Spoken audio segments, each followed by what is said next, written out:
particular group of 6 robots.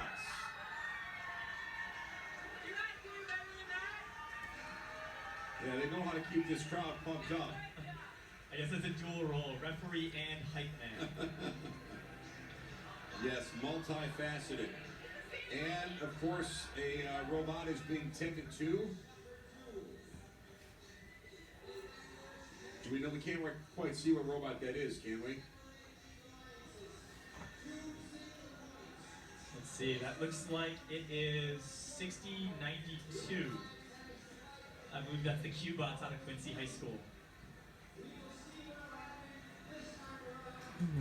And when there are that many flashlights shining on a robot, it usually means it's a wiring problem. Is that So Ethan's team? I don't. Yeah, I think so, because I think that's their robot closest at some to us. point, it is the team's responsibility to make sure things are plugged in correctly. So if that is what it is, you know, they'll make every effort they can, but at some point, we might be without a robot here. Oh. So then what does that entail? So again, it's going to be up to the ref and the lead FTA. We have our lead inspector over there as well checking stuff out. If they feel like the robot cannot sort of answer the bell, that robot will be bypassed, and it will be a 2v3 match. Oh, so they can't bring in a replacement robot? They can for future matches, but you have to ask for the replacement robot. There's a time limit, so within a certain amount of time after or before the match is going to start. Oh, no. They passed that, No. that checkpoint, and they've got to go with what they've got on the field. Well, okay, so strategy-wise, 3-on-2. Even I can understand that's a big disadvantage. For sure. The nice part is they did win the first match. The bad news is they only won the first match by 2 points. So you got to imagine without a robot, that will easily swing the advantage to our number 5 alliance in blue. Wow. You know, I think it was the defensive robot. I think that will be sitting out if they can't play. So they're just going to have to hope that they can execute on offense, get through the defensive robot, that they'll for sure be. Can work on this? So it depends on what the problem is. If it's something that they believe they can fix, or if they believe that the field may be involved in the communication not happening correctly, then they will spend lots of time trying to get it connected.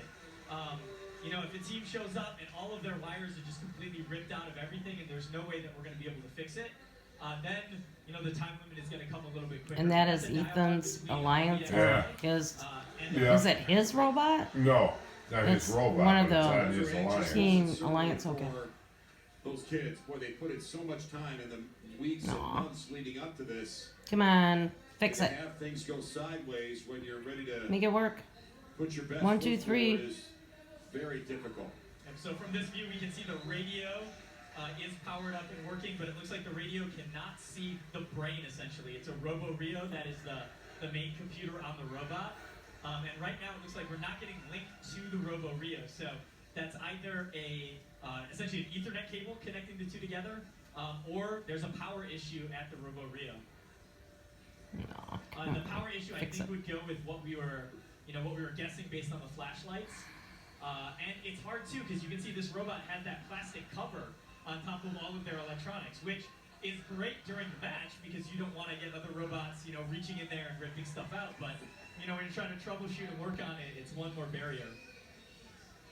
Nothing. Zero. In place to limit the amount of, Let's I don't want to say see. contact, but you can't build a robot Not a that's gonna problem go to out hold and sabotage frickin' another robot, right? We talked about this a little bit qualifications. earlier. It is full contact when you're playing defense, as long as the contact is bumper to bumper. So if you're hitting in that area of the robot, you can get away with almost any kind of defense. Now, you cannot have damaging contact inside of the frame perimeter of the other robot. If you're reaching inside and doing damage, that's going to be a penalty, might lead to a card, might lead to a disqualification.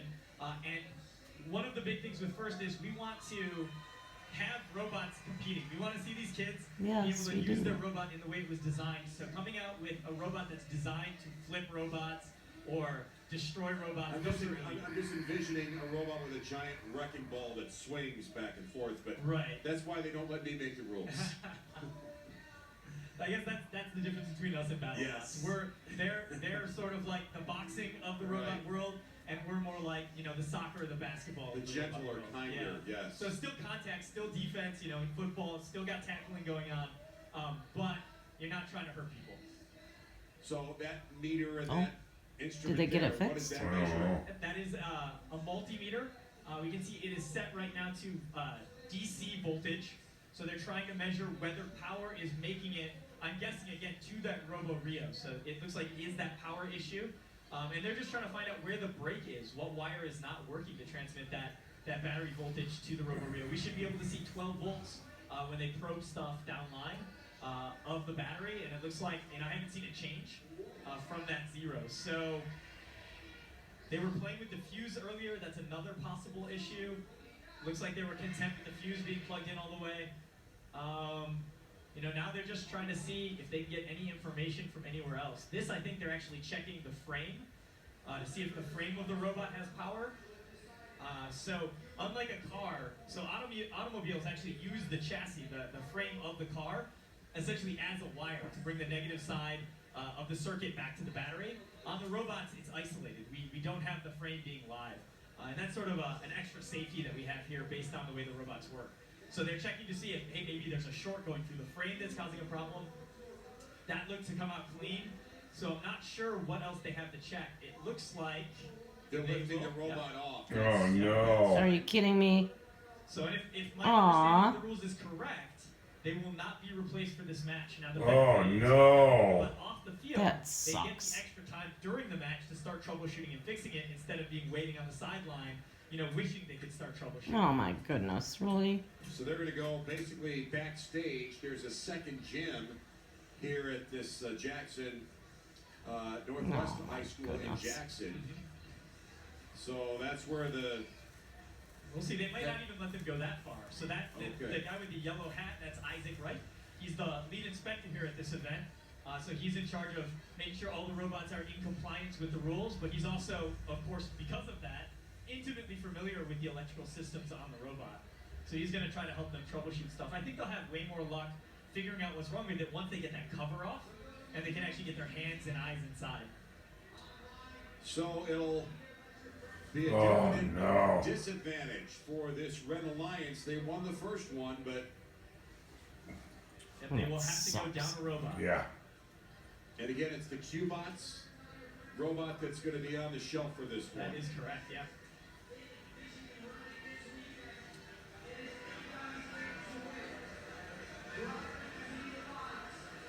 So we'll see now, and it's especially hard going in with a robot down, but not being able to plan for that. So they've got to hurriedly decide, you know, how are we going to adjust our strategy? Goon Squad 3604 for Red Alliance, trying to overcome a big challenge early They've done it here in this before. sandstorm period. Now They were the only one working that one time, remember? Yeah. Goon Squad looking a little bit lost during that second Yeah, period he's- compared yeah. to how good they've been before. Spinning around a little bit, not scoring the ball directly, and maybe they're rattled a little from the loss of their partner, but they scored those two very fast. trying to do too much too fast. Yeah, they Yeah, look to be slow down, slowing you now, guys. and they're hanging in there. Oh, maybe I spoke too soon. Curse them as they went to score that one. They missed wide right. Blue Alliance trying to load up on hatch panels there on their rocket on the near side.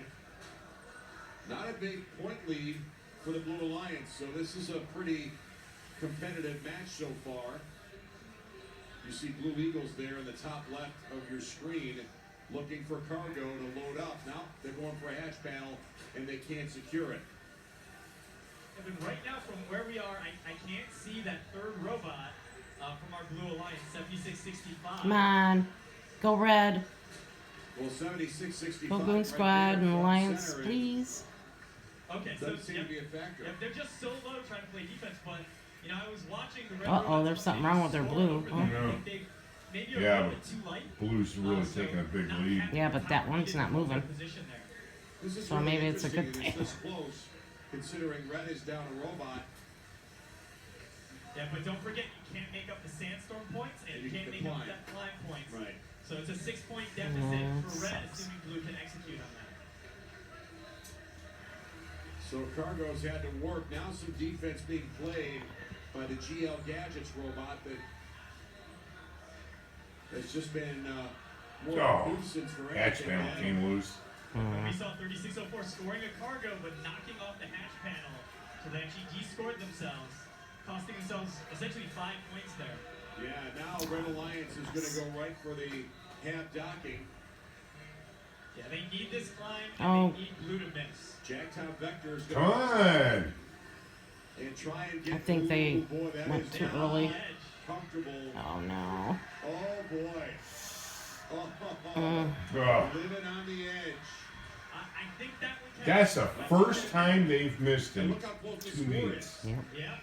Oh my But we goodness. saw 3604 not making their level 3 climb. Yeah.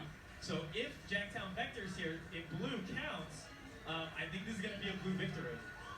Wow. Boy, what a comeback effort by Red Alliance. Down a robot. Undermanned, under-roboted, Yep. and still making it very difficult.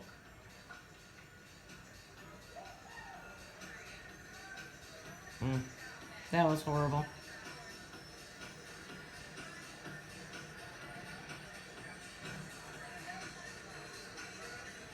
As soon as they show the scores, I'm gonna go get our dinner ready. Cleaning up the field. Okay.